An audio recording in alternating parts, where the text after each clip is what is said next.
राधे राधे दोस्तों, आपका एक बार फिर से हमारे दा शिव चैनल पर आपका स्वागत है। आज के इस वीडियो में आप सुनेंगे बुध प्रदोष व्रत की कथा, साथ ही जानेंगे पूजा विधि के बारे में। अगर आप आज के प्रदोष काल के समय के बारे में जानना चाहते हो, पहले सुनिए बुध प्रदोष व्रत की पौराणिक कथा, फिर आप जान लेंगे कि आज के दिन भगवान शिव की पूजा कैसे करनी चाहिए, भगवान को क्या भोग लगाना चाहिए और किस प्रकार से प्रदोष काल के समय आपको पूजा करनी चाहिए। पौराणिक कथा के अनुसार एक बार एक युवक का नया विवाह हुआ था। विवाह के बाद जब उसकी पत्नी मायके पहुंची, तब वह अपनी पत्नी को लिवाने के लिए अपनी ससुराल पहुंच गया, जहां उसकी खूब खातिरदारी की गई। फिर एक दिन उसने अपनी सास से कहा कि अब उसे घर जाना है। लड़के ने घर जाने के लिए बुधवार का दिन चुना। हालांकि ससुराल वालों ने बुधवार के दिन जाने को लेकर बहुत मना किया, लेकिन उसी युवक ने ससुराल वालों की बात को अनसुना कर दिया। अंत में सास ससुर ने भारी मन से अपनी बेटी और दामाद की विदाई कर दी। चलते चलते जैसे ही वे सभी नगर के बाहर पहुँचे कि पत्नी को तेज प्यास लग गई। पति उसके लिए पानी लेने चला गया। जब पति पानी लेकर वापस लौटा तो वहाँ का नजारा देखकर वह हैरान रह गया। उसने देखा कि उसकी पत्नी किसी पराये पुरुष के साथ खड़ी होकर पानी पी रही है और जोर जोर के ठहाके लगा रही है। वह आदमी देखने में बिल्कुल उसी की तरह दिख रहा था, जिसे देखकर वह आश्चर्यचकित हो गया। वह आदमी के पास जाकर झगड़ने लगा। देखते ही देखते वहाँ भीड़ इकट्ठी हो गई। विवाद बढ़ने के बाद वहाँ एक सिपाही भी आ गया। झगड़ा निपटाने के लिए उस सिपाही ने उस औरत से पूछा कि तुम्हारा पति इनमें से कौन है, लेकिन दोनों के हमशक्ल होने के कारण औरत भी हैरान रह गई। अपनी पत्नी को चुप देखकर पति भगवान शंकर को याद करने लगा कि उससे बड़ी भारी भूल हो गई, जो ससुराल वालों के कहने पर भी उसने अपनी पत्नी को बुधवार के दिन विदाई करा दी।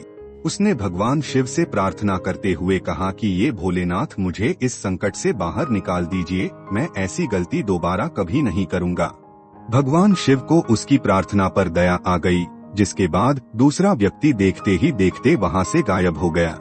जिस दिन यह घटना घटित हुई थी, वह दिन बुध प्रदोष व्रत का दिन था, और जिस समय उस व्यक्ति ने भगवान शंकर से प्रार्थना की वह प्रदोष काल का समय था। तब से पति पत्नी दोनों ने मिलकर बुध प्रदोष व्रत रखना शुरू कर दिया। इस व्रत के प्रभाव से जल्दी ही उनके घर में पुत्र रत्न की प्राप्ति हुई और उन दोनों पति पत्नी ने अपने परिवार के साथ मिलकर सभी सुख भोगे। अंत में ये दोनों पति पत्नी अपने परिवार के साथ भगवान शिव के धाम को चले गए। इस प्रकार जो भी व्यक्ति सच्चे मन से बुध प्रदोष व्रत रखकर इस कथा को पढ़ता है या सुनता है, भगवान शिव उनकी सभी मनोकामनाएं पूर्ण करते हैं। हिंदू पंचांग के अनुसार हर महीने में 2 प्रदोष व्रत होते हैं, जो कि हर महीने के कृष्ण पक्ष और शुक्ल पक्ष की त्रयोदशी तिथि को होते हैं। इस दिन भगवान शिव और मां पार्वती जी की पूजा शाम को प्रदोष काल में की जाती है। इस व्रत को करने से सभी मनोकामनाएं पूर्ण हो जाती है। आज के दिन प्रदोष व्रत रखने से बुध ग्रह से जुड़ी हुई जो भी समस्याएं हैं वो भी दूर हो जाती है और कुंडली में ग्रह नक्षत्रों की स्थिति भी अनुकूल बन जाती है। अगर कुंडली में बुध दोष की समस्या है तो हर बुधवार के दिन और खासकर बुध प्रदोष व्रत के दिन भगवान श्री गणेश को 5 इलायची और लड्डुओं का भोग लगाने से सभी परेशानियां दूर हो जाती है। और इस दिन यदि बच्चों से संबंधित कोई समस्या है, जैसे कि बच्चों का स्वास्थ्य ठीक नहीं रहता हो, बच्चे चिड़चिड़े हो, कहना नहीं मानते हो या फिर बच्चों का मन पढ़ाई में ना लगता हो, देसी घी का चौमुखी दीपक शिवलिंग के आगे जलाकर शिव चालीसा का पाठ करना चाहिए। इस उपाय को करने से बच्चों का स्वास्थ्य अच्छा रहता है और बच्चों से जुड़ी जो भी समस्याएं हैं वो भी दूर हो जाती है। प्रदोष व्रत के दिन सुबह जल्दी उठकर स्नान करके साफ स्वच्छ वस्त्र धारण करने चाहिए। इस दिन भूलकर भी काले या गहरे रंग के वस्त्रों का प्रयोग नहीं करना चाहिए। सुबह यदि हो सके तो हल्के गुलाबी, सफेद या हरे रंग के वस्त्र धारण करके ही पूजा करनी चाहिए। हाथ में जल या पुष्प लेकर भगवान शिव के सामने बैठकर व्रत का संकल्प लिया जाता है। फिर विधि विधान से पूजा की जाती है। सबसे पहले गणेश भगवान की पूजा, फिर भगवान शिव का अभिषेक किया जाता है।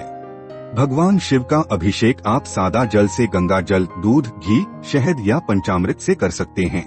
उसके बाद फिर से गंगा जल से अभिषेक करना चाहिए। धूप, दीप, नैवेद्य अर्पित कराकर श्रीवास्तव का पाठ करना चाहिए। भगवान को साबुत चावल अक्षत के रूप में अर्पित किए जाते हैं और एक मुट्ठी हरे मूंग नंदी बाबा को अर्पित करने से कहते हैं आपकी अधूरी मनोकामना ये भी बहुत जल्दी पूरी हो जाती है। इस दिन मां पार्वती की पूजा करते समय मां पार्वती जी को सिंदूर अर्पित करें।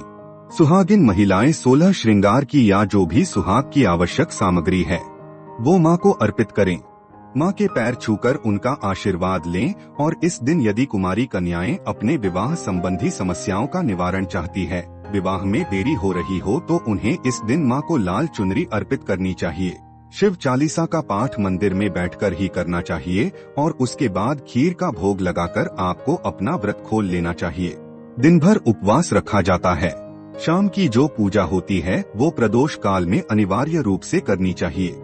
अगर आप प्रदोष काल के समय घर से बाहर है, किसी कारण से आप इस समय घर पर पूजा करने की स्थिति में नहीं हैं, तो अब जहाँ पर भी है, यदि प्रदोष काल के समय के अंदर सच्चे मन से केवल मानसिक पूजा भी भगवान की यदि कर लेते हैं, ओम नमः शिवाय मंत्र का मानसिक रूप से जाप कर लेते हैं, सच्चे मन से भगवान से मन ही मन प्रार्थना करके क्षमा याचना कर लेते हैं, तो उस पूजा को भी भगवान शिव स्वीकार कर लेते हैं। लेकिन उसके बाद जब भी आप घर वापस आए तब आपको विधि विधान से पूजा जरूर करनी चाहिए। किसी भी प्रदोष व्रत में शिवलिंग की पूजा करने से सभी शुभ फलों की प्राप्ति होने लगती है। यदि किसी भी ग्रह से कोई अशुभ पीड़ा आपको हो रही हो, ग्रह दशा आपके अनुकूल नहीं हो, चाहे वो शनि की 7.5 हो या फिर कुंडली में बुध ग्रह का अनुकूल न होना हो, किसी भी प्रकार का कोई दोष हो, तो हर प्रकार के दोष जो कुंडली में होते हैं वो प्रदोष व्रत रखने से दूर हो जाते हैं। भूलकर भी प्रदोष व्रत के दिन घर में अशुद्ध भोजन नहीं बनाना चाहिए, यानी कि तामसिक भोजन जैसे लहसुन प्याज का सेवन या मांसाहार का सेवन इस दिन नहीं होना चाहिए और घर में बड़े बुजुर्गों का अपमान इस दिन भूले से नहीं होना चाहिए। लड़ाई झगड़ा किसी प्रकार का कोई भी गलत काम घर में स्थिर न हो और घर में यदि आपके कोई भी याचिका आता है तो उसे खाली हाथ न लौटने दें। कुछ न कुछ आप उपहार में दान स्वरूप या भोजन कराकर ही अपने घर पर आए हुए याचक को विदा करें। ऐसा करने से भी भगवान शिव की कृपा प्राप्त होती है। बहुत ही आसान पूजा विधि है जिसे हर कोई अपने घर पर भी कर सकता है। यदि आसपास शिव मंदिर हो तो वहीं पर जाकर आपको प्रदोष व्रत की पूजा जरूर करनी चाहिए। अगर सच्चे मन से आप भगवान की भक्ति करते हैं तो ऐसे में यदि आपके पास भगवान को अर्पित करने के लिए मौसमी फल ना हो या पूजन सामग्री जो बहुत अनिवार्य रूप से होती है वो भी ना हो, आपके पास जिन जिन वस्तुओं का अभाव हो उस अभाव को भी भगवान बड़ी प्रसन्नता के साथ स्वीकार कर लेते हैं, क्योंकि मन के भाव सच्चे होते हैं।